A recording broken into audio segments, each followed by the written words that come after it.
क्या आप इसे पहचानते हो? इसका उपयोग बाइक की बैटरी में होता है। यह सीसा संचायक सेल है। इसमें anode, cathode, anode, cathode, anode, cathode, तीन प्लेटें एनोड की होती है और तीन प्लेटें कैथोड की होती है।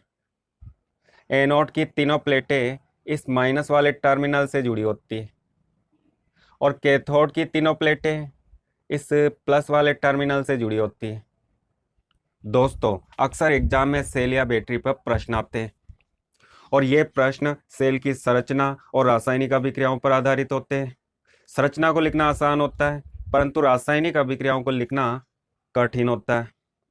या तो रासायनिक अभिक्रियाएं समझ में नहीं आती या रासायनिक अभिक्रियाएं याद नहीं हो पाती। अगर सेल में होने वाली अभिक्रियाएं आप समझ लेते हो तो एग्जाम में आने वाले प्रश्नों को हल करना आपके लिए बहुत ही आसान होगा। सीसा संचायक सेल में दो प्लेटें या दो से अधिक प्लेटें होती और सभी प्लेटें श्रेणी क्रम में जुड़ी होती, परंतु इसकी संरचना और कार्य प्रणाली को समझने के लिए सभी प्लेटों का चित्र बनाने की आवश्यकता नहीं। केवल दो प्लेटों वाले चित्र से इसकी कार्य प्रणाली को समझ सकते। इसमें एक पात्र होता है और यह पात्र पॉलीमर का बना होता है, मतलब बहुलक का बना होता है, जैसे प्लास्टिक का बना होता है। प्लास्टिक एक बहुलक है। इसमें 30 से 38% H2SO4 होता है और शेष जल होता है। तो H2SO4 का जल के साथ बना हुआ विलयन इसमें भरा होता है। H2SO4 प्रबल अम्ल होता है और प्रबल अम्ल जल में मिलाने पर आयनों में टूट जाते हैं। तो H2SO4 इस विलयन में आयनों के रूप में होता है, H+ आयन और SO4- आयन। विलयन के अंदर लेड धातु की बनी हुई जालीनुमा प्लेटें डूबी होती। यहाँ पर ग्रिड का मतलब जाली होता है। लेड को हिंदी में सीसा धातु कहा जाता है और लैटिन में प्लम्बम कहा जाता है। पीबी लेड का प्रतीक है। दोनों प्लेटें लेड धातु की बनी होती है। इस प्लेट पर स्पंजी लेड होता है। स्पंजी का मतलब लेड धातु में छोटे छोटे छिद्र होते हैं, छिद्रित लेड, तो इसे हम स्पंजी लेड बोलते हैं। दूसरी प्लेट लेड धातु की बनी होती है, परंतु इसमें लेड ऑक्साइड भरा होता है। इस प्लेट पर लेड ऑक्साइड की परत चढ़ी होती है। यहाँ पर लेड एनोड का काम करता है और यहाँ पर लेड ऑक्साइड कैथोड का काम करता है। एनोड पर ऑक्सीकरण अभिक्रिया होती है और ऑक्सीकरण अभिक्रिया में इलेक्ट्रॉन दिए जाते हैं। यह लेड इलेक्ट्रॉन देता है। दो इलेक्ट्रॉन देकर Pb+2 आयन बनाता है। Pb+2 आयन विलयन में आ जाता है और दिए गए इलेक्ट्रॉन जाली में एकत्रित हो जाते हैं। इन इलेक्ट्रॉन के कारण यह जाली ऋणावेशित हो जाती है। इस पर ऋणावेश आ जाता है तो एनोड ऋणावेशित होता है। Pb+2 आयन इस विलयन में उपस्थित सल्फेट आयनों के साथ क्रिया करता है। Pb+2 सल्फेट आयन के साथ क्रिया करता है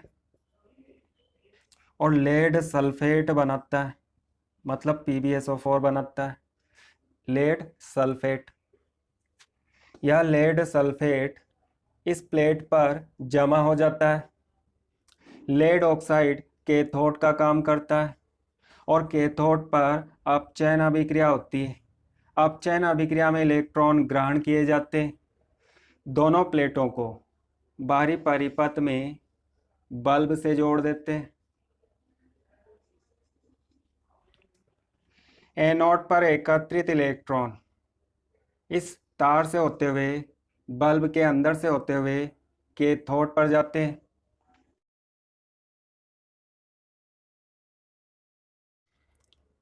और कैथोड पर PbO2 इन इलेक्ट्रॉन को ग्रहण करता है।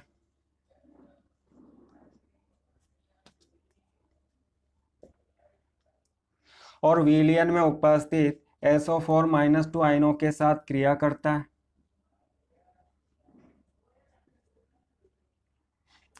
इस अभिक्रिया में लेड सल्फेट बनता है। फिर से समझ लो,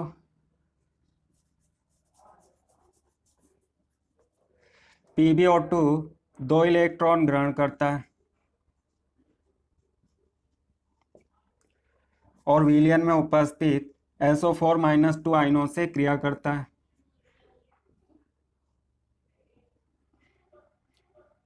इस क्रिया में लेड सल्फेट बनता है। Pb के साथ 2 ऑक्सीजन के परमाणु एक्स्ट्रा होते हैं, तो इनको अलग करने के लिए विलयन में उपस्थित H+ आयन इसके साथ क्रिया करके ऑक्सीजन को हटाते हैं। एक ऑक्सीजन को हटाने के लिए 2 हाइड्रोजन परमाणु की आवश्यकता होती है, तो 2 ऑक्सीजन को हटाने के लिए 4 हाइड्रोजन परमाणु की आवश्यकता होगी। और क्या बनेगा? 2H2O, जल के 2 अणु। तो 4 H+ आयन इस अभिक्रिया में भाग लेते हैं।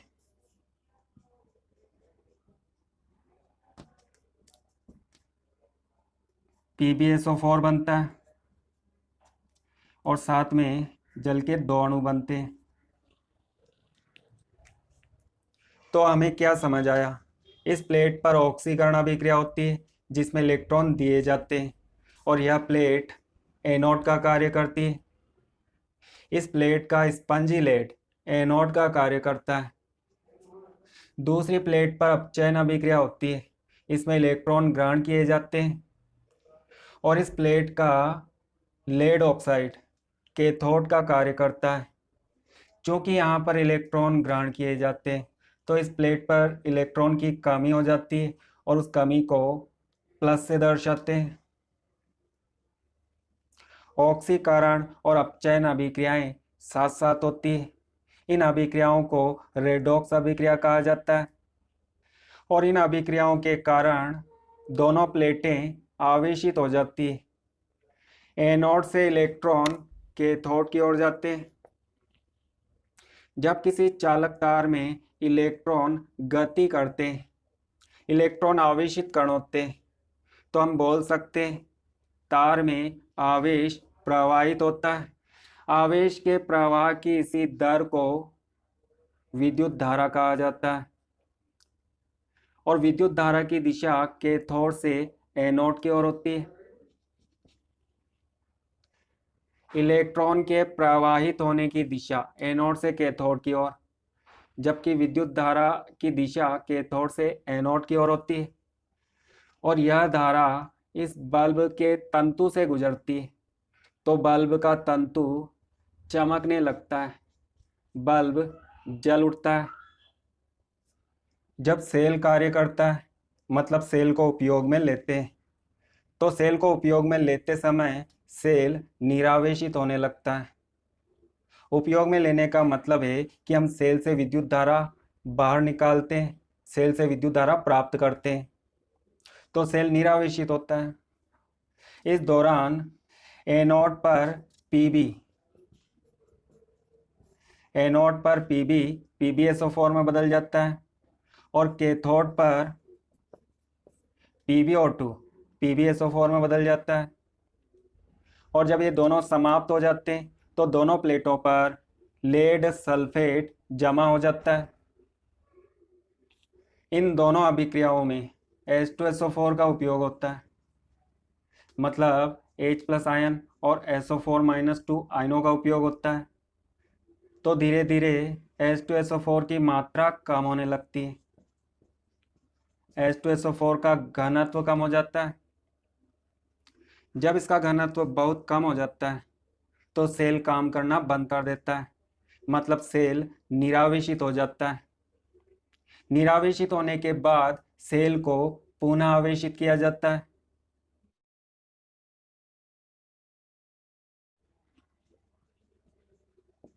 सेल को आवेशित करने पर क्या होता है? आवेशित करने के लिए सेल को चार्जर के माध्यम से विद्युत स्रोत से जोड़ा जाता है।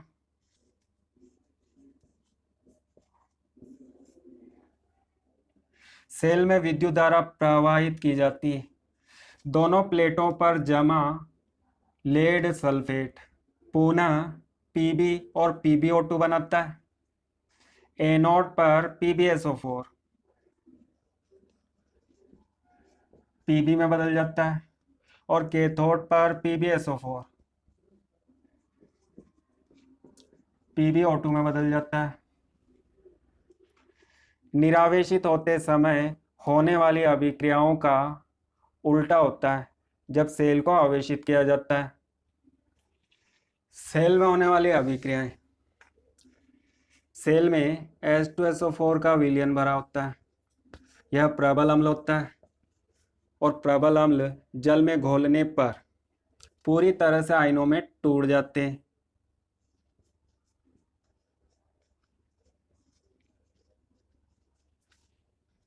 एनोड पर ऑक्सीकरण अभिक्रिया होती है। एनोड लेड का बना होता है, स्पंजी लेड, और यह इलेक्ट्रॉन देता है, 2 इलेक्ट्रॉन देता है। ऑक्सीकरण अभिक्रिया में इलेक्ट्रॉन दिए जाते हैं। Pb2+ इस ऋणायन के साथ अभिक्रिया करता है और PbSO4 बनाता है। इन दोनों अभिक्रियाओं को जोड़कर एनोड पर होने वाली कुल अभिक्रिया को लिख सकते हैं। अभिकारक को अभिकारक के साथ जोड़ना है और उत्पाद को उत्पाद के साथ जोड़ना है। ऐसा करने पर Pb2+ कैंसिल हो जाता है। Pb प्लस SO4-2 PbSO4 और 2 इलेक्ट्रॉन। यदि एग्जाम में प्रश्न आता है सीसा संचायक सेल में होने वाली रासायनिक अभिक्रियाएं लिखो, तो इन दोनों अभिक्रियाओं को लिखने की आवश्यकता नहीं, आपको केवल एनोड पर होने वाली एक अभिक्रिया को लिखना है। तो एनोड पर क्या होता है? Pb प्लस SO4 2-, इसे आप -2 लिख सकते हो, 2- लिख सकते हो, इससे कोई फर्क नहीं पड़ता। लिखने के 2 तरीके, इन दोनों की क्रिया से PbSO4 बनता है और साथ में 2 इलेक्ट्रॉन प्राप्त होते हैं। कैथोड पर होने वाली अभिक्रिया, कैथोड पर अपचयन अभिक्रिया होती है। अपचयन अभिक्रिया में इलेक्ट्रॉन ग्रहण किए जाते हैं। कैथोड का कार्य PbO2 करता है और यह PbO2 SO4-2 के साथ क्रिया करता है, साथ में 2 इलेक्ट्रॉन ग्रहण करता है और PbSO4 बनाता है। एनोड पर दिए गए इलेक्ट्रॉन कैथोड पर ग्रहण किए जाते हैं। इसमें Pb की ऑक्सीकरण अवस्था +4 होती है। ऑक्सीकरण अवस्था आप निकाल सकते हो। Pb की ऑक्सीकरण अवस्था ज्ञात करना है तो X मान लो। ऑक्सीजन की ऑक्सीकरण अवस्था -2 होती है। यहाँ पर ऑक्सीजन परमाणुओं की संख्या 2 होती है, तो दोनों परमाणुओं की कुल ऑक्सीकरण अवस्था -4 होती है। किसी अणु में या आयन में उपस्थित सभी तत्वों की ऑक्सीकरण अवस्थाओं को जोड़ते हैं और उस अणु या आयन पर उपस्थित आवेश के बराबर कर देते हैं। यहाँ पर -3 होता तो -3 के बराबर कर देते, +1 होता तो +1 के बराबर कर देते, परंतु यहाँ पर तो कोई आवेश नहीं है या उदासीन है तो 0 के बराबर कर देते हैं। x का मान निकालते हैं, -4 दूसरी ओर चला जाता है तो +4 हो जाता है। तो Pb की ऑक्सीकरण अवस्था +4 है। इसमें देखते हैं, Pb की ऑक्सीकरण अवस्था को x मान लेते हैं। SO4 की ऑक्सीकरण अवस्था -2 होती है। इस पूरे SO4 की ऑक्सीकरण अवस्था -2, तो इन दोनों की ऑक्सीकरण अवस्थाओं को जोड़ते हैं।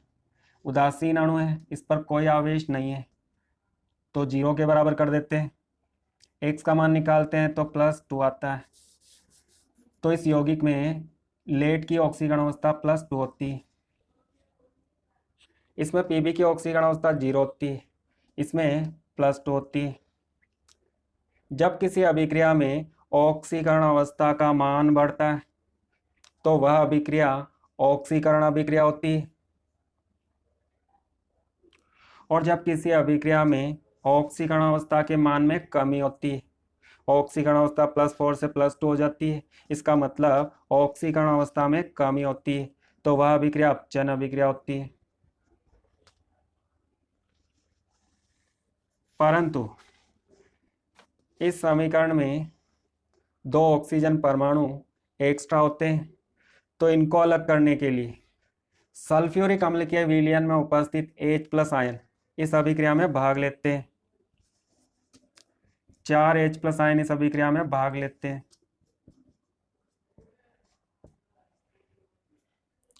2 H+ आयन एक ऑक्सीजन परमाणु से जुड़ जाते हैं, शेष 2 H+ आयन दूसरी ऑक्सीजन परमाणु से जुड़ जाते हैं और जल के 2 अणु बनाते हैं, तो इस अभिक्रिया में जल के अणु भी प्राप्त होते हैं।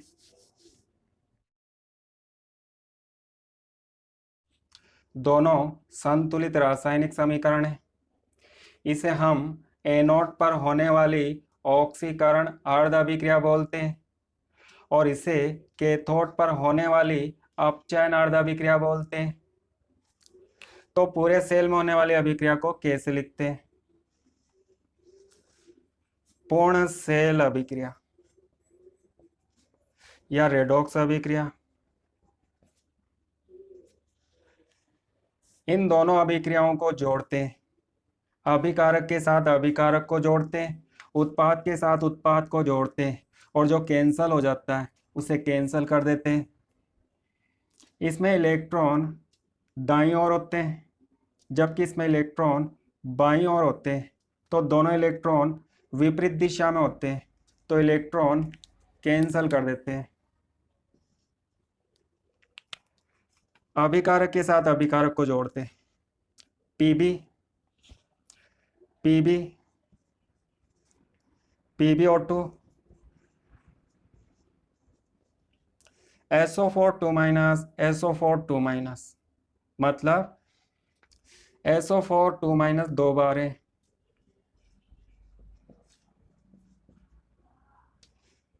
4H+ H+ आयन 4 बार है, 2H+, 2H+। इन दोनों के जुड़ने से H2SO4 बनता है, इन दोनों के जुड़ने से H2SO4 बनता है। 2 SO4 और 4H+ इनके जुड़ने से 2H2SO4 बनता है, तो यहाँ पर 2H2SO4 लिख देते हैं। उत्पाद के साथ उत्पाद को जोड़ते हैं, PbSO4 मतलब 2PbSO4।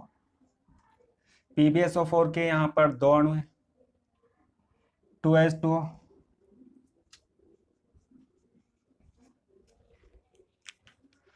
और यह पूर्ण सेल अभिक्रिया है।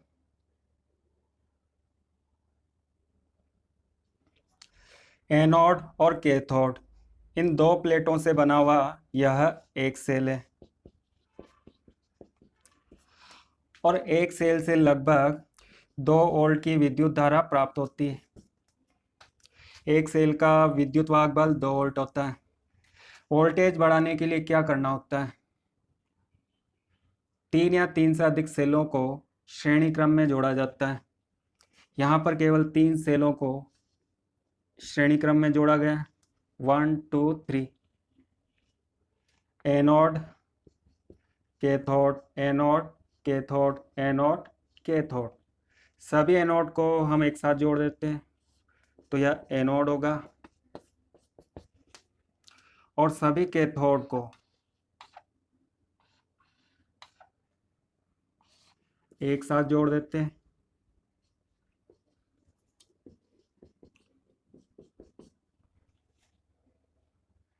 जब 3 सेलों को श्रेणी क्रम में जोड़ते हैं और एक सेल का विद्युत वाहक बल 2 वोल्ट होता है, तो तीनों का कितना हो जाएगा? 6 वोल्ट। तो इस तरह से प्लेटों की संख्या को बढ़ाकर या सेलों की संख्या बढ़ाकर वोल्टेज को 6 वोल्ट से 12 वोल्ट तक बढ़ा सकते हैं।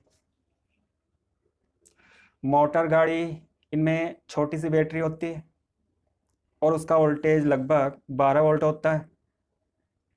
इसी तरह इन्वर्टर होता है, इन्वर्टर में बड़ी बैटरी होती है और उसका वोल्टेज ज़्यादा होता है।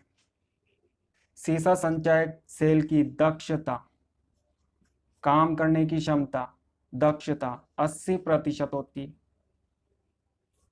और समय के साथ साथ दक्षता कम होने लगती है, क्योंकि इन प्लेटों पर लेड सल्फेट जमा हो जाता है और यह लेड सल्फेट पुनः पीबी और PbO2 में नहीं बदल पाता है। प्लेटों पर लेड सल्फेट का जमा होना सल्फेटीकरण कहलाता है और सल्फेटीकरण से इस सेल की क्षमता कम होती है।